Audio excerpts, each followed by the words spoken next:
Okay, so here we are going to be dealing with set operations. So we have this universal set, A, B, C, D, E, F, G, H, I, and then we have these sets that are part of the universal set A, B, C, okay?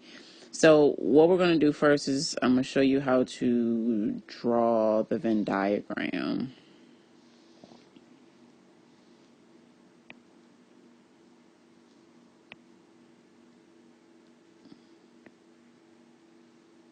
Okay, so we have to make sure we label each set, and this is the universe. So when you're creating the Venn diagram, you see that we have these sections. They use Roman numerals.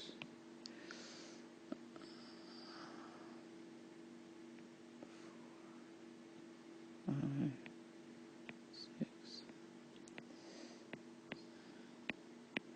Right? So they use Roman numerals to identify each section. All right. And so as you can see, you have this section here that's just elements in A. Here it's elements that are in A and elements in B. Here just elements that are in B. Here elements that are in A and C. Here, this is elements that are in A, B, and C. As you can see, all three circles overlap here. Here, this section here is elements that are part of B and part of C.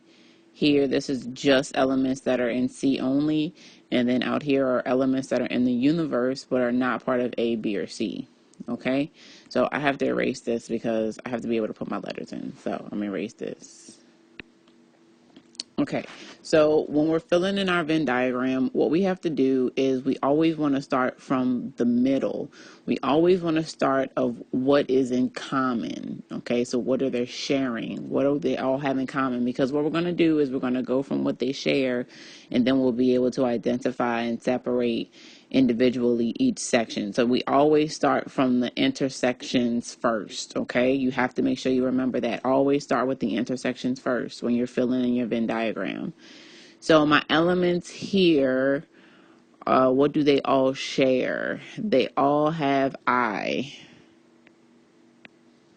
So I goes in the center. Okay, so I is in the middle. So now we're going to look and let's look at and see what do A and C have in common. So A and C both have G. So G would go into that section. Then let's see what A and B share. So A and B share A, and they share C. Okay. So then we have to see what do B and C share. So B and C both have J. Okay. So now we're going to go to each individual set and identify what is left in that set that's not in any of the other sets. So when we go to A, we have A, C, E. So E, I, G. Okay, A is finished. In set B, we have A, C, I, J. So there is no element in B that's only in B. Okay, and then C, we have F. G is there, H, I, and J are already there, okay? And so then we look at the universe to see if there are any elements that are in the universe that are not in any of the sets. And so when we go through, we have A, B is not in any of the sets, so B is in the universe, and then C, D. So D, E is there, F, G, H, I, J. All right, so that's everything. So we have our Venn diagram. So when you do your set operations, you can do your set operations using the Venn diagram, or you can do your set operations using the roster form. But our answer is going to be in roster form. Okay, so A union B complement.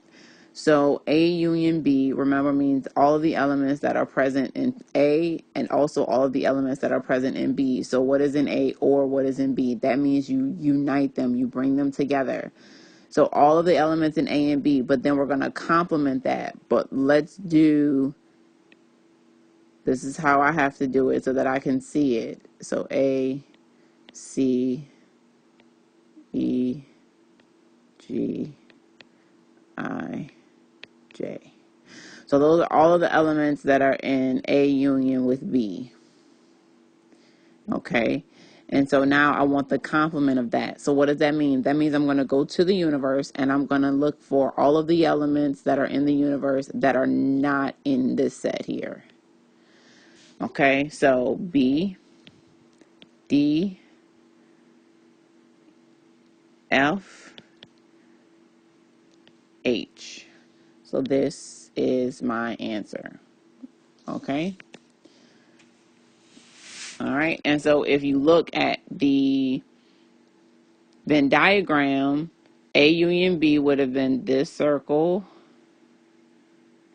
union with this circle. So we want everything that is not part of those two circles, which would leave us with what? B, D, F, H. Okay.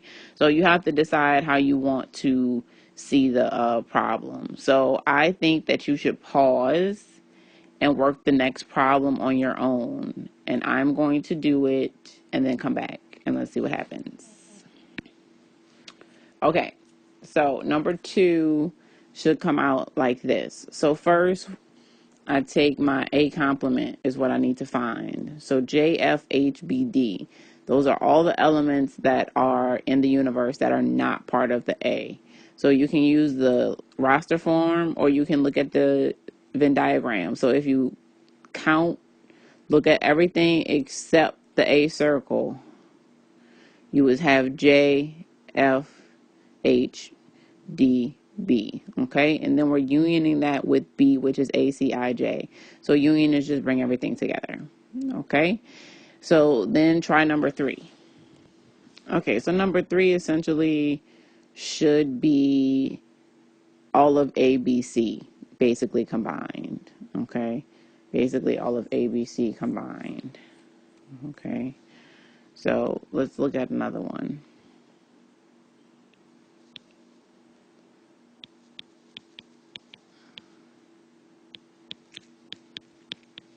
So A intersect B union with A intersect C.